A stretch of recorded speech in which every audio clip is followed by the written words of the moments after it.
Welcome back to another deep dive into the biggest mystery still surrounding Poppy Playtime. Is DogDay actually still alive? Today we are breaking down every major theory floating around the fandom right now, and honestly, once you hear all of them lined up together, the idea that DogDay is truly gone forever starts to feel a lot less certain. Theory number 1 is the Huggy Wuggy precedent. This is probably the single biggest reason fans refuse to accept that DogDay is dead. Remember, Huggy Wuggy took a massive fall at the end of chapter 2 and everyone assumed that was the end of him, but we never actually saw a body. We never got a clear on-screen confirmation of death, and then chapter 4 rolls around and there he is, alive the whole time. Fans point out that the exact same pattern is happening with DogDay. We see him suffering, we see him overwhelmed by the mini critters, but we do not get a clean confirmed death shot the way we did with characters like Mommy Longlegs or CatNap, who both have very clear on-screen deaths that leave zero room for doubt. DogDay simply does not get that same treatment, and in a story that has already reused the fake-out death trick once, fans are not willing to assume it will not happen again. Theory number 2 is about what actually happens when the mini critters swarm him during that final Playhouse encounter. His body gets overtaken and possessed by a swarm of tiny hostile toys, but possession is not the same thing as death in this universe. We already know that Bigger Body's experiments work by placing a human mind inside an artificial toy body, which means the body and the consciousness inside it are technically two separate things if the mini critters are simply hijacking and puppeting the physical shell. That does not necessarily mean the actual mind or spirit of DogDay has been destroyed. Some fans believe he could still be trapped somewhere inside that possessed form, fighting for control the same way a person might be trapped inside their own body during a nightmare, unable to move or speak but still very much present. Theory number 3 focuses on his loyal buddy device left behind after the encounter. Some fans have pointed to comments in the community suggesting that while the physical DogDay toy might be gone or corrupted, his buddy companion unit is still functioning, just now filled with and controlled by the swarm of ruined mini critters that took him over. The argument here is that this buddy unit, acting as a kind of vessel or anchor point, could be the mechanism that keeps a piece of him tethered to the world even after his main body is compromised, almost like a backup system waiting to be reactivated later in the story. Theory number 4 comes from the emotional tone of his final scene in chapter 3. When we first meet him, he is already severely wounded, chained up with his lower half missing, and in obvious agony he calls the player Poppy's angel and begs for help, saying there is nothing left to save here. Now on the surface that sounds like a character accepting his own death, but a lot of fans read it differently. They think he is talking about the state of the facility and the other critters around him rather than confirming his own permanent fate. A wounded, desperate character can absolutely still be alive after a scene like that, especially in a franchise built entirely around twists, survivals and toys that refuse to stay down. Theory number 5 is the sole survivor angle. DogDay is explicitly established as the last member of the Smiling Critters group who tried to resist the prototype. After the hour of joy, every other member of his resistance either sided with the prototype or was destroyed, which makes DogDay narratively important as a symbol of defiance. Killing off the one character who represents hope and rebellion this early in the story would remove a major thread the writers clearly set up on purpose. Many fans believe a character with that much unresolved narrative weight is far too valuable to simply discard, especially with future chapters confirmed to still be coming. Theory number 6 looks at the chapter 5 reveals and how they reshape the way we think about every critter, not just DogDay. Newer lore drops have shown that the group had way more internal conflict, divided loyalties and hidden messages than anyone originally assumed. Some fans who originally believed Craftycorn was dead have now shifted toward believing she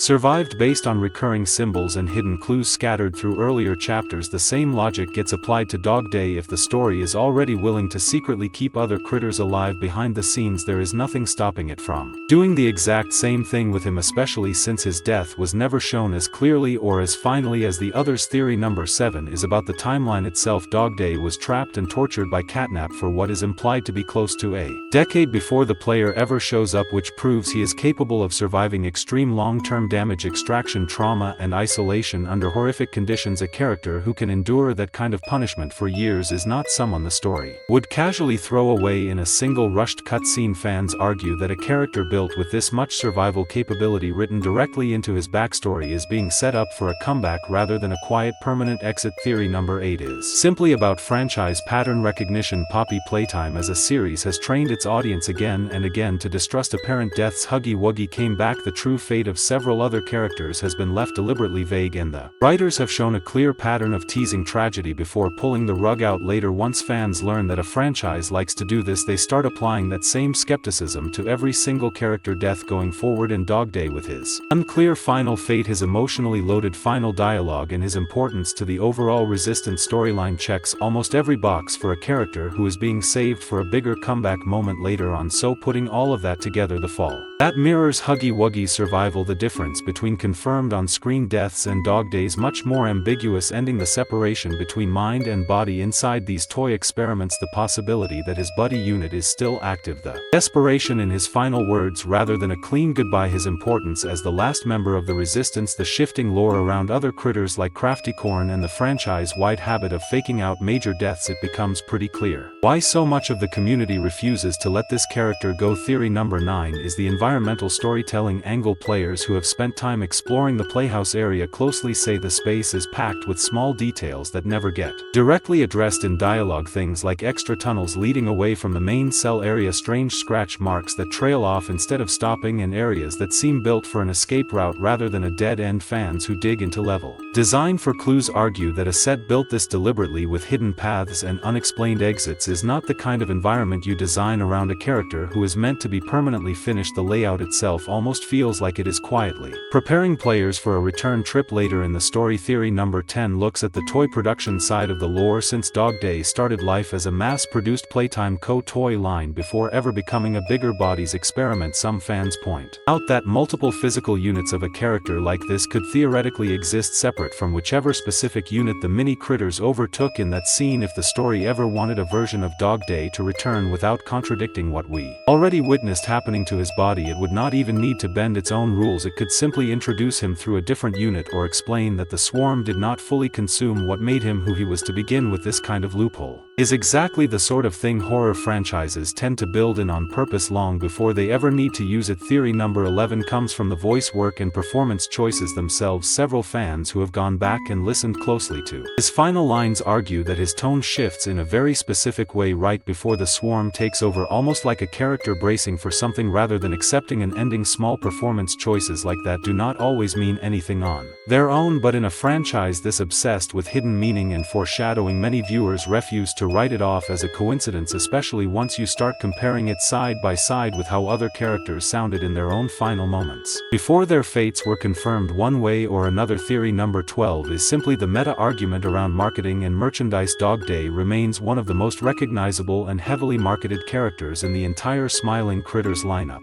with plush toys, artwork and promotional material built around him long after his supposed death in the story. A character this central to merchandising and community identity is exactly the type of character a franchise tends to protect narratively, even when the story seems to suggest otherwise. In the moment, fans who follow the business side of these things point out that killing off your most marketable face permanently this early almost never happens without some kind of twist, reversal or workaround down the line. When you put every one of these threads side by side, the survival precedent set by Huggy Wuggy, the blurry line between a possessed body and a destroyed mind, the possibility that his buddy unit still carries a piece of him forward, the desperation rather than acceptance in his final words, the weight he carries as the last member of the Resistance.